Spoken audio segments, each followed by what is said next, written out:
اعوذ باللہ من الشیطان الرجیم پناہ مانگتا ہوں میں اللہ کی شیطان مردود سے۔ بسم اللہ الرحمن الرحیم شروع اللہ کا نام لے کر جو بڑا مہربان نہایت رحم والا ہے۔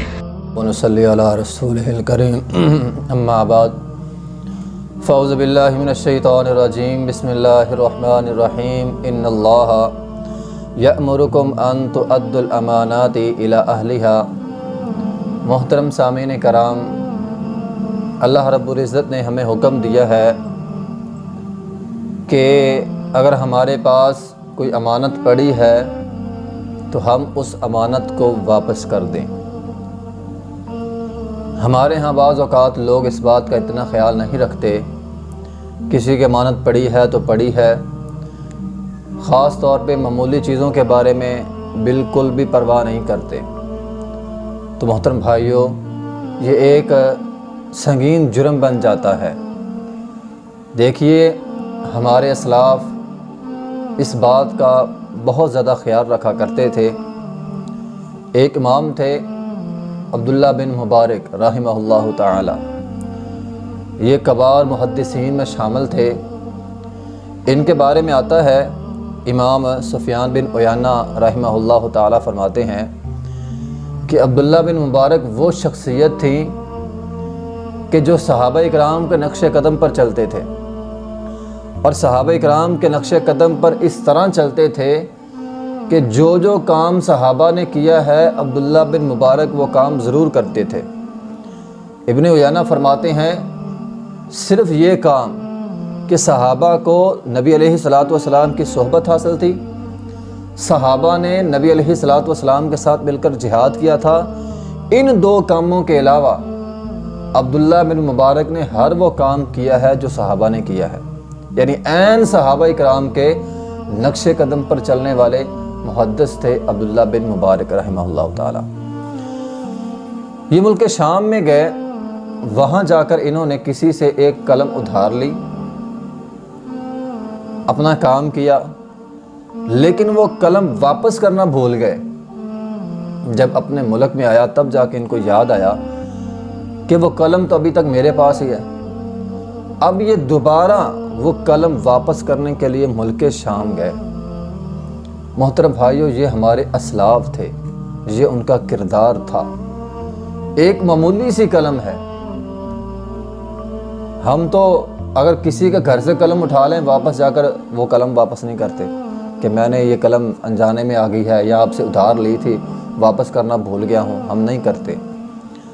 لیکن ایک قلم کو واپس کرنے کے لیے عبداللہ بن مبارک رحمہ اللہ تعالیٰ ایک ملک سے دوسرے ملک کا سفر کر رہے ہیں۔ اور یہ پھر بات صرف ایسے نہیں ہے، ان کے باپ وہ بھی بہت زیادہ امانت دار تھے۔ وہ کتنے امانت دار تھے؟ ان کے باپ جو تھے عبداللہ بن مبارک کے، وہ ایک تاجر کے غلام تھے۔ اس تاجر نے ان کو اپنے باغ کی رکھوالی کے لیے رکھ لیا۔ اب باغات تھے، باغات میں طرح طرح کے پھل بھی تھے۔ ایک دن وہ مالک آیا اور اس نے عبداللہ بن مبارک کے والد کو کہا، میرے لیے ایک ترش انار لے کر آؤ۔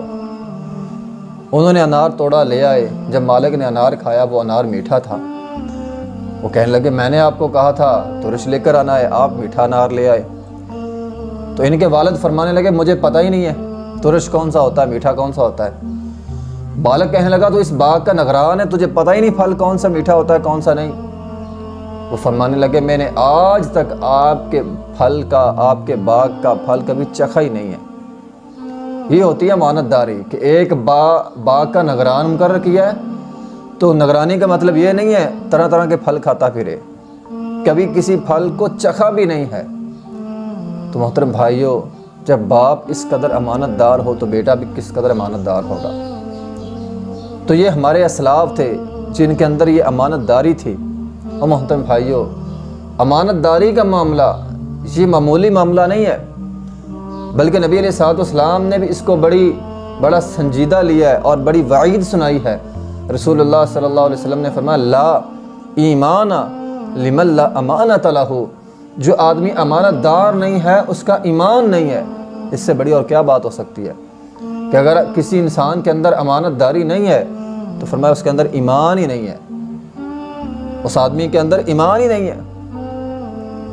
ہمارے یہاں کیا ہوتا ہے، چھوٹی چھوٹے یہ کوئی بات نہیں، چھوٹا سا گناہ ہے، یہ فلاں چیز واپس کرنا، اور یہ معمولی سا گناہ ہے۔ اور محترم بھائی، یہ معمولی گناہ، یہ معمولی یہ کمیاں کوتاہیاں، یہ انسان کو بڑے گناہوں کی طرف لے جاتی ہیں، اور بڑے گناہ انسان کو پھر جہنم کی طرف لے جاتے ہیں۔ اس لیے معمولی مت سمجھیں۔ آپ معمولی سی کسی کی امانت رکھ لیں گے تو معمولی سی امانت ہو یا بڑی ہو، فرمایا جو انسان بے ایمان ہو گیا، امانت دار نہیں رہا، اس کا ایمان نہیں ہے، ایمان سے وہ انسان جو ہے وہ خالی ہو گیا۔